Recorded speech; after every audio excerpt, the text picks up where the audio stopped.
الحمد لله نحمده ونستعينه ونستغفره ونؤمن به ونتوكل عليه ونعوذ بالله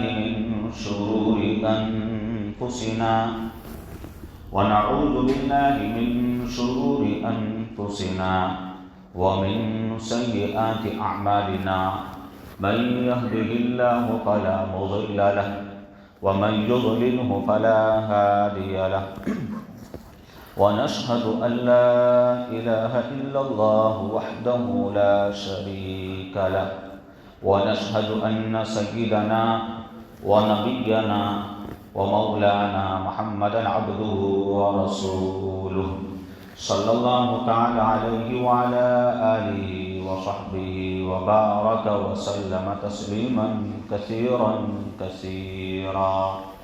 أما بعد.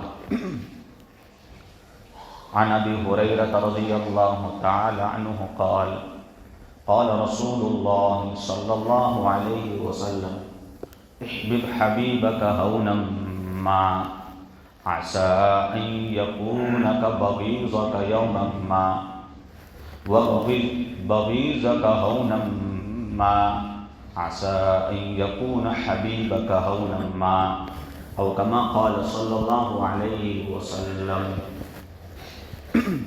میرے محترم بزرگوں، دوستوں، دینی اور ایمانی بھائیوں، ابھی آپ حضرات کے سامنے جناب رسول کریم صلی اللہ علیہ وسلم کی ایک حدیث مبارکہ تلاوت کی گئی ہے، پڑھی گئی ہے. دعا فرمائیں کہ اللہ تعالیٰ صحیح بات کہنے کی، سننے کی، سمجھنے کی اور پھر اس پر عمل کرنے کی توفیق عطا فرمائیں. حضرت ابو ہریرہ رضی اللہ تعالیٰ عنہ روایت کے راوی ہیں. وہ فرماتے ہیں کہ جناب رسول کریم صلی اللہ علیہ وسلم نے بڑی عجیب و غریب تعلیم ارشاد فرمائی، اور واقعتاً بڑی عجیب و غریب تعلیم ہے، بڑی عجیب و غریب حدیث ہے.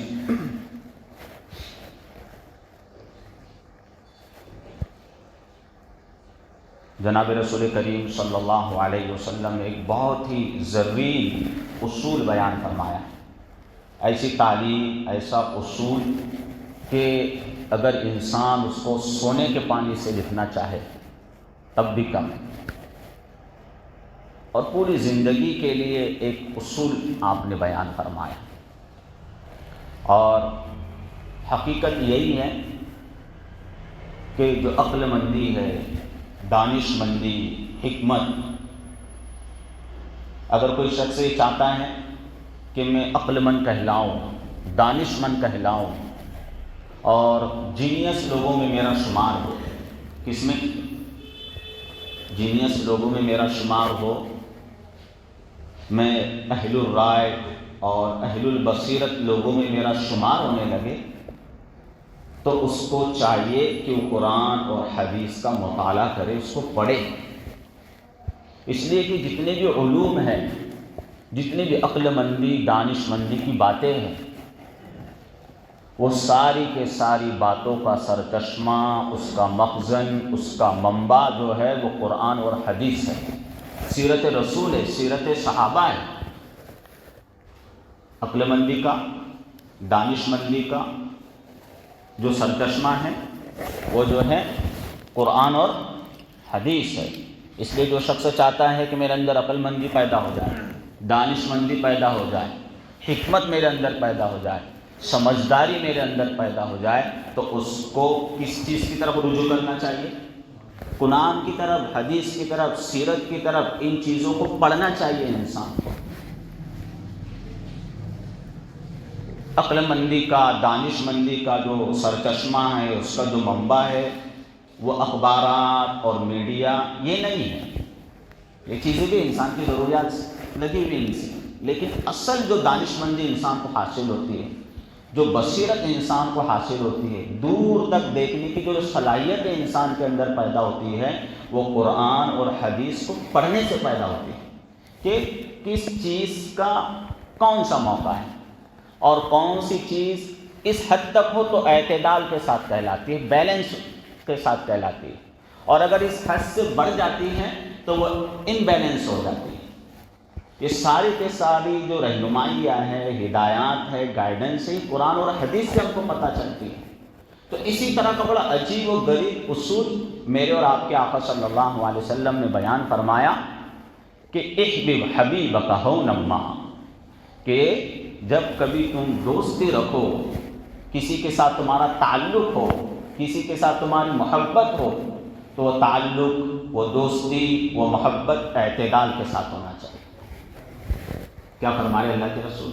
احبب حبیبک ہونما، دوستی میں اعتدال رکھو، تعلق میں اعتدال رکھو، حد سے تجاوز مت کرو۔ کیوں بھائی؟ عسیٰ ان یکون بغیضک یوم القیامہ، ہو سکتا ہے کہ وہ دوستی، وہ تعلق کل دشمنی میں بدل جائے۔ آج کا دوست کل کا دشمن ہو سکتا ہے، آج کا دوست کل کا دشمن ہو سکتا ہے۔ اسی طرح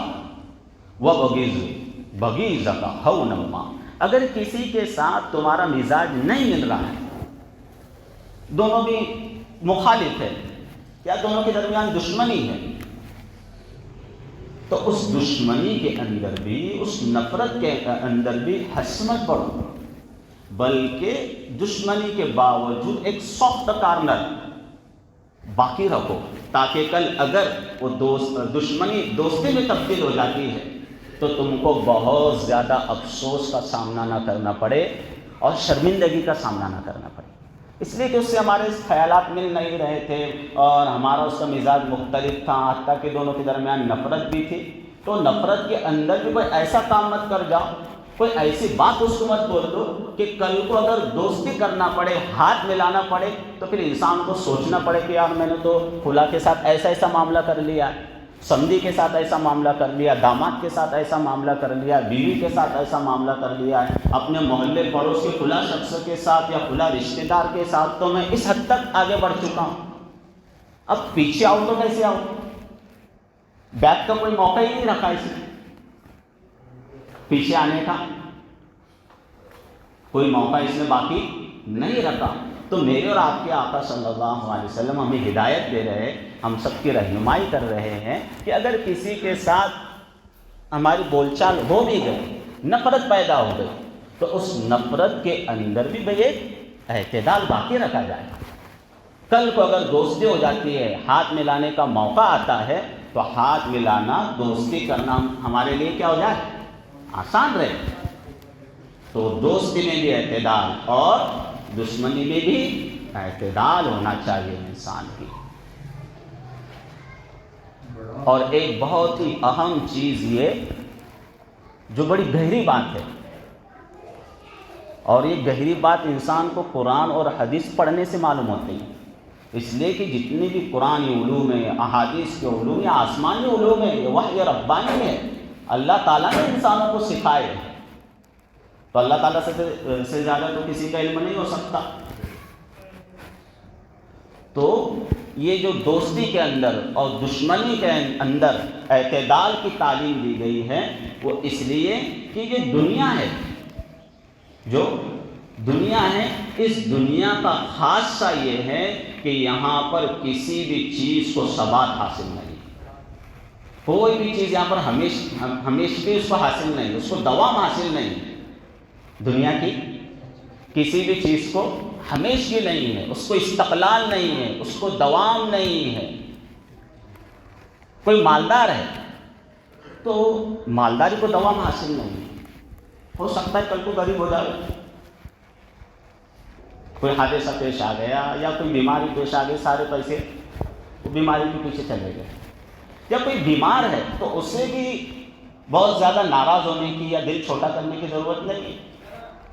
اللہ تعالیٰ چاہے اور اللہ تعالیٰ سے اچھی امید رکھے، توقع رکھے، انشاءاللہ تعالیٰ اللہ تندرستی بھی دے سکتے۔ اگر کوئی غریب ہے تو وہ بھی اپنا دل چھوٹا نہ کرے، کوشش کرے، محنت کرے، جو بھی جائز اسباب ہے، حلال اسباب ہے کامیابی کے، آگے بڑھنے کے، وہ اختیار کرے۔ اللہ تعالیٰ چاہیں گے اچھے دن بھی لے کر آئیں گے، فراوانی کے دن لائیں گے، عیش اور راحت کے دن بھی اللہ تعالیٰ لے کر آتے ہیں۔ تو یہاں کی جو امیری ہے اس کو بھی دوام نہیں، یہاں کی جو غریبی ہے اس کو بھی دوام نہیں، یہاں کی جو صحت ہے اس کو بھی دوام نہیں، یہاں کی جو بیماری ہے اس کو بھی دوام نہیں ہے، کسی بھی چیز کو یہاں پر دوام نہیں ہے، زندگی کو بھی دوام نہیں۔ آج ہم زندہ ہے، کسی کو پتہ نہیں کل ہم ہوں گے بھی یا نہیں، ساری رپورٹیں ڈاکٹر نے کلیئر دے دی ہے، بھائی سب کچھ اچھا ہے اس کا، لیکن اس کے باوجود کچھ کیمیکل اوپر نیچے ہو جاتے ہیں اگر رات تک، تو کچھ کہا نہیں جا سکتا، موت بھی واقع ہو سکتی۔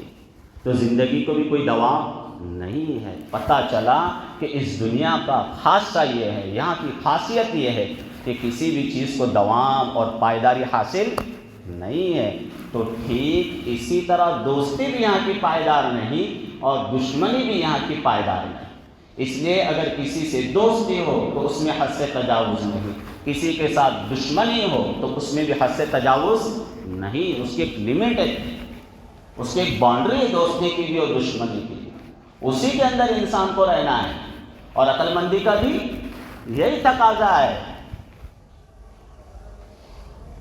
لیکن اس حدیث کی روشنی میں ہم دیکھتے ہیں، اپنے معاشرے کا جائزہ لیتے ہیں، اپنا خود کا بھی جائزہ لیتے ہیں، تو ہم کو دیکھنے کو ہی ملتا ہے جب ہم اپنا جائزہ لیتے ہیں، اپنا سوسائٹی کا، اپنے معاشرے کا جائزہ لیتے ہیں، تو ایسا لگتا ہے، عام طور سے دیکھنے میں یہ بات آتی ہے کہ اگر کسی سے ہمارا تعلق ہے، کسی سے ہماری دوستی ہے، کسی سے ہماری محبت ہے، تو اب ہم اس محبت کے اندر، تعلق کے اندر، دوستی کے اندر تمام جو حدود ہے اس کو پار کر دیں، کسی بھی جگہ رکنے کو تیار نہیں ہوتے۔ اب دوستی ہے کسی کے ساتھ، اس سے اچھی بنتی ہے، تب اس کے اندر کوئی عیب نظر آتا ہی نہیں، اس کے اندر کوئی عیب، اس کی جو الٹے سلٹے کام ہیں وہ بھی اچھے لگتے ہیں، اس کے جو کام غلط سلط ہے، الٹے سلٹے کر رہا ہے، وہ بھی ہم کو اچھے نظر آنے لگتے ہیں۔ اب دن بھر گئی چونکہ اس کے ساتھ دوستی ہے، تعلق ہے، تو اب دن بھر اٹھنا بیٹھنا، چلنا پھرنا، سونا جاگنا، بس اس کی رفاقت اس کو حاصل ہے، اس کی صحبت اس کو حاصل ہے، دن بھر اسی کے گن گائے جا رہا ہے، اس کی تعریف کر رہا ہے، اس کے اندر کوئی خامی اور کوئی عیب اس کو نظر نہیں آ رہا، یہ حالت ہو گئی۔ دوستی ہے چونکہ تعلق ہے، اکثر میں بچے آتے ہیں یہاں پر پڑھنے کے لیے بھی، جو چھوٹی عمر کے بچے ان کو سمجھاتا بھی ہوں کہ بچوں کی دوستی ہو جاتی ہے بچوں میں، تو دن بھر انہی کے ساتھ کھیلنا اور کودنا، اٹھنا بیٹھنا، اب وہ دوستی کے چکر میں مکتب کی چھٹی کر رہا ہوں، اسکولوں کی بھی چھٹی کر رہا ہوں، اس کو نہ حضرت کی بات دماغ میں آ رہی، حضرت اس کو سمجھا رہے کہ بیٹا غیر حاضری کرنے سے نقصان ہوتا ہے، انسان کمزور ہو جاتا ہے پڑھائی میں، بچوں کی زبان میں ہم سمجھاتے ڈبو گولا بن جاتا ہے انسان، اس طرح ان کی زبان میں، تو کھیلو تم لیکن مکتب میں بھی آؤ، تو اس کو حضرت کی بات بھی سمجھ میں نہیں آتی، کیونکہ اس کو دوستی حد سے آگے بڑھ گئی ہے، اس کو سر کی بھی بات سمجھ میں نہیں آتی ہے، میس کی بھی بات اس کو سمجھ میں نہیں آتی ہے، جو اپنے سرپرست ہوتے، بڑے ہوتے، گھر کے پیرنٹس ہوتے، والدین ہوتے، ان کی بات بھی اس کے سمجھ میں نہیں آتی، کیونکہ اس کی جو دوستی ہے، اس کا جو تعلق ہے، اس کی جو محبت ہے اپنے دوستوں کے ساتھ، وہ حد سے بڑی نہیں۔ اسی طرح جو نوجوان طبقہ ہے ان کا بھی اپنے دوستوں کے ساتھ یارانہ ہے، دوستی ہے، یہ تو چھوٹے بچے ہیں، لیکن جو نوجوان ہیں ان کی دوستی ہے، اور دوستی کے اندر بھی اب بس دوستوں سے فون پہ گھنٹوں باتیں کر رہا ہے، 1 گھنٹہ ہو گیا، 1.5 گھنٹہ ہو گیا، والدین بھی پریشان ہیں کس سے باتیں کر رہا ہے اتنی لمبی تھوڑی ہے، صبح شام بس دوست دوست دوست، اور وہ دوستی کے چکر میں پیریڈ بھی غائب کر رہا ہے، کیا کر رہا ہے؟ کالج میں جا رہا ہے ادھر سے، وہ بیگ لے کے جاتے ہیں لیکن گھوم رہا ہے دوستوں کے چکر میں، تو یہ بھی کیا ہے؟ دوستی میں حد سے تجاوز کرنا ہے، دوستی ہے، اب دوستوں کے چکر میں جو ہے بھائی اس کی جیب اجازت دے رہی ہے نہیں دے رہی ہے، ڈھابوں پہ جا رہا ہے، جو کھانا وہ گھر کے اندر 500 روپے میں 400 روپے میں 200 روپے میں کھا سکتا تھا اپنی بیوی بچوں کے ساتھ، ماں باپ کے ساتھ، وہ ہوٹل پہ جا کے کتنے کا، اور اس پہ فخر بھی کر رہا ہے، حضرت اس وقت کھائے ہم نے 7,000 روپے جو نکلا. کیا؟ تو یہ کیا ہے بھائی؟ حد سے تجاوز ہے دوستی میں. اور دوستی کے اندر اتنا آگے بڑھ چکا ہے کہ بھائی بیوی بچوں والا بندہ ہے، اس کے باوجود جو ہے گھر کے اندر 12 بجے آ رہا ہے، 1 بجے گھر کے اندر واپس آ رہا ہے. تو یہ کیا ہے؟ دوستی کے اندر حد سے تجاوز کرنا ہے. اب دوستی کا یہ حال تھا کہ دوست کے لیے ہزاروں روپے خرچ ہو رہے تھے، لیکن پتہ ہے آپ کو، ایک دن ایسی خبر آئی کہ اب ان کی بن رہی ہے، اب ان کی بن نہیں رہی ہے. کیا تو دوست صبح کے دوست تھے، شام دوپہر اور بھائی ہوٹلوں میں جا رہے تھے، اس کی وجہ سے پریڈ غائب ہو رہے تھے، لیکن پتہ چلا کچھ مہینوں کے بعد کہ دونوں کے آپس میں دشمنی ہو گئی. اب دونوں کی بن نہیں رہی ہے. اب بن نہیں رہی ہے تو اب نہ اس کی شکل و صورت اس کو اچھی لگ رہی، اس کا تذکرہ بھی اس کے سامنے اچھا نہیں لگ رہا ہے، اس کا نام لینے کو تیار نہیں. اب اس کے اندر جو پہلے اس کو بس خیر ہی خیر نظر آتا تھا، اچھائی نظر آتی تھی، اب کوئی بات اس کی اچھی نہیں لگ رہی، اب برائی نظر آ رہی. ہماری زبان میں کہیں گے اب کیڑے نظر آ رہے ہیں، ہر بات میں کیڑے نکالے. اسی دوست کے جس کے ساتھ رہا کرتا تھا، بہت اس کی دوستی کے دم بھرا کرتا تھا، رات میں 1 بجے 12 بجے واپس آیا کرتا تھا، اب اس دوست کی کوئی بات اس کو اچھی نہیں لگ رہی ہے. تو بھائی یہ حد سے تجاوز کرنا ہے. اور شریعت ہم کو جو مزاج دینا چاہتی ہے، جو ہماری تربیت کرنا چاہتی ہے، وہ اعتدال والی کرنا چاہتی ہے. شریعت ہمارے مزاج کے اندر، ہماری طبیعت کے اندر، ہماری باتوں کے اندر، ہمارے عمل کے اندر ایک بیلنس دیکھنا چاہتی ہے، اعتدال دیکھنا چاہتی ہے. دوستی ہو لیکن اعتدال کے ساتھ ہو. کسی کے ساتھ مزاج نہیں مل رہا ہے، دشمنی ہو گئی ہے، نفرت پیدا ہو گئی ہے، تو اس میں بھی حد سے تجاوز نہ ہو، اس کے ساتھ بھی اعتدال ہو. تو شریعت ہم کو یہ مزاج دینا چاہتی ہے، اس ٹریک پر ہم کو چلانا چاہتی ہے. اور میرے محترم بزرگوں، دوستوں، سچی بات یہ ہے کہ جو حقیقی دوستی ہے اور حقیقی جو محبت ہے، وہ سچی دوستی، حقیقی محبت، حقیقی دوستی، وہ اس مخلوق کے اندر پائی ہی نہیں جاتی. سچی بات کیا ہے؟ پتے کی بات، جس کو واقعتاً محبت کہتے ہیں. محبت کا جو انتہا درجہ ہے، دوستی کا جو انتہا درجہ، میں بھی آپ کو بتاؤں نا کہ وہ مخلوق کے اندر پایا ہی نہیں جاتا ہے. حقیقی دوستی اور حقیقی محبت کے لائق صرف اور صرف ایک ذات ہے، اور وہ ہے اللہ کی ذات، جو میرا اور آپ کا پیدا کرنے والا ہے، اس پوری کائنات کا پیدا کرنے والا ہے. سچا دوست بنانے کے وہی لائق، سچی محبت کے وہی لائق ہے. اور اللہ تعالیٰ نے انسان کا جو دل بنایا ہے، وہ بھی ایسا ہی بنایا ہے کہ وہ صرف اور صرف اللہ تعالیٰ کے لیے. اس پر کسی شخص کا ایسا قبضہ کہ وہ کسی کام کو صحیح کہہ دے تو صحیح ہو جائے، کسی کام کو وہ غلط کہہ دے تو غلط ہو جائے. یہ کسی مومن کے لیے، کسی مسلمان کے لیے زیبا نہیں ہے، اس کے لیے جائز نہیں ہے کسی سے ایسی محبت کرنا کہ جس کام کو صحیح کہہ دے وہ صحیح، جس کام کو غلط کہہ دے دوست وہ غلط، رشتہ دار جس کام کو غلط کہہ دے وہ غلط، جس کام کو رشتہ دار صحیح بتلا دے وہ صحیح. ایسی محبت یہ اللہ تعالیٰ کے علاوہ کسی کے لیے جائز نہیں ہے. علماء کرام نے بڑی اچھی بات لکھی ہے اور بڑی اچھی بات فرمائی کہ اس دنیا میں جتنے بھی تعلقات ہیں، ان پر اگر انسان غور کرے، سیرت کو پڑھے، تو اس کو یہ بات پتہ چلے گی کہ اس دنیا میں، اس کائنات میں اگر کوئی شخص کسی کا واقعی دوست کہلانے کا حقدار ہو سکتا ہے، سچا دوست کہلانے کا حقدار ہو سکتا ہے، تو وہ حضور اکرم صلی اللہ علیہ وسلم کے لیے حضرت ابو بکر صدیق رضی اللہ تعالیٰ عنہ سے بڑھ کر کوئی نہیں ہو سکتا۔ اگر کسی پر دوست کے معنی کچھ پورے اترتے ہو، سچی مچی کا دوست کہلانے کے وہ لائق ہو، تو سب سے زیادہ اس کا حقدار اور سب سے بڑھ کر جو ہے حضرت ابو بکر صدیق رضی اللہ تعالیٰ کہ انہوں نے جو حضور اکرم صلی اللہ علیہ وسلم کے ساتھ دوستی کا حق ادا کیا، اس کی مثال پیش نہیں کی جا سکتی۔ اور ایک مرتبہ نہیں، دو مرتبہ نہیں، ان کی زندگی میں سینکڑوں واقعات پیش آئے جس میں ان کو آزمایا گیا، ان کی دوستی کو آزمایا گیا، لیکن وہ اس دوستی میں کھرے اترے۔ ہر طرح کی قربانی، جان کی، مال کی، عزت کی، ہر چیز کی قربانی انہوں نے پیش کی۔ حضرت ابو بکر صدیق رضی اللہ تعالیٰ عنہ کوئی معمولی شخصیت نہیں ہے، کروڑ پتی آدمی تھے اور سردار تھے۔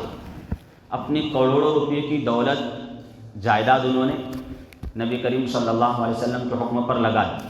اپنی سب سے چھوٹی بیٹی کا نکاح آپ سے کیا، بیٹی 9 سال کی ہے، اللہ کے رسول صلی اللہ علیہ وسلم کی عمر زیادہ ہے لیکن نبی ہے، میری بیٹی نبی کے نکاح میں اس سے بڑھ کر کیا سعادت ہو سکتی ہے کسی شخص کے لیے؟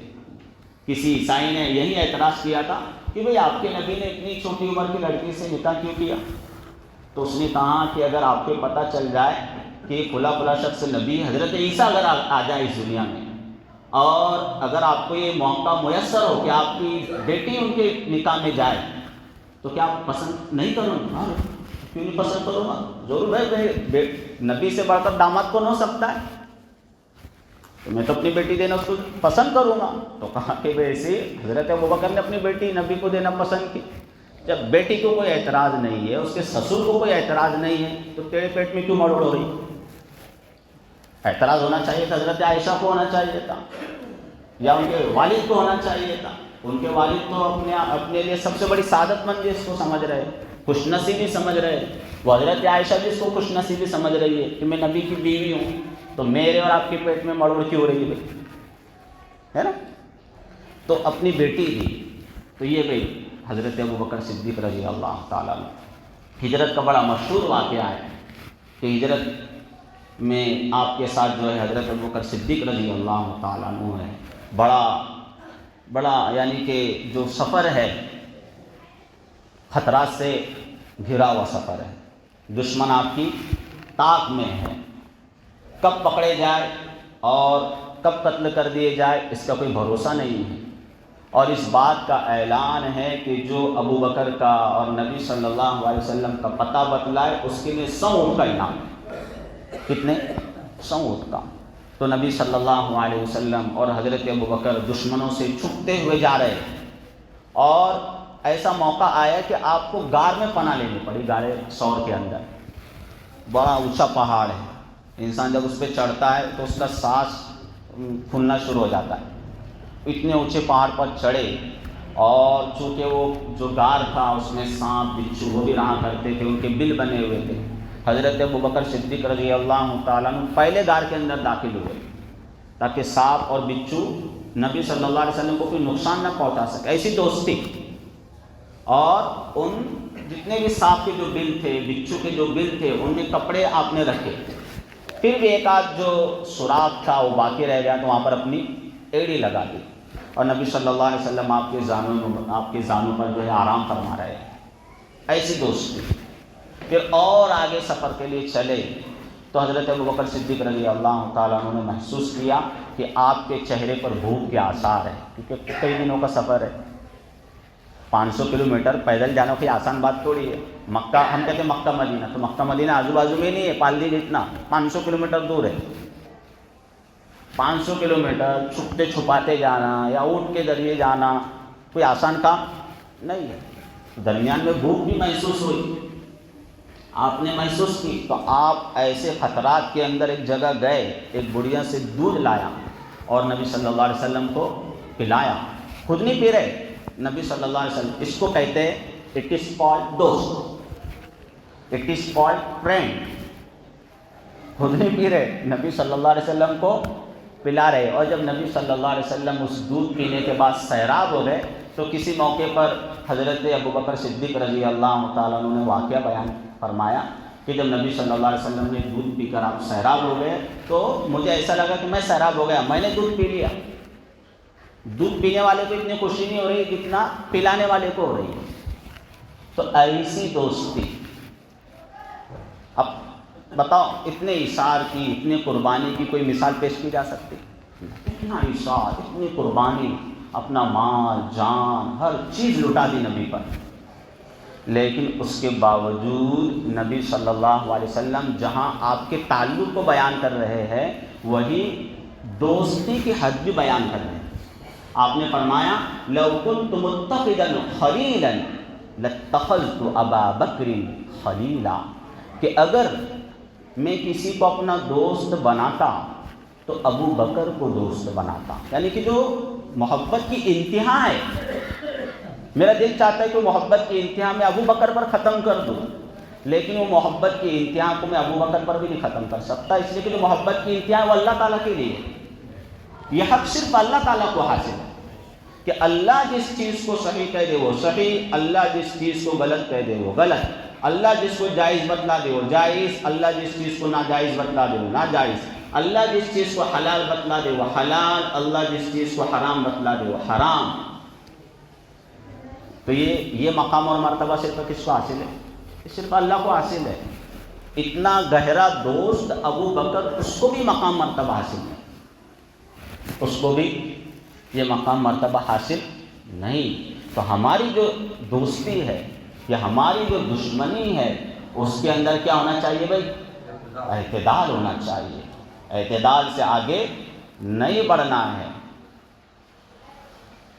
کہ دوست کے کہنے پر انسان حرام کام کرنے لگے، رشتہ داروں کی وجہ سے وہ حرام کام کرنے لگے۔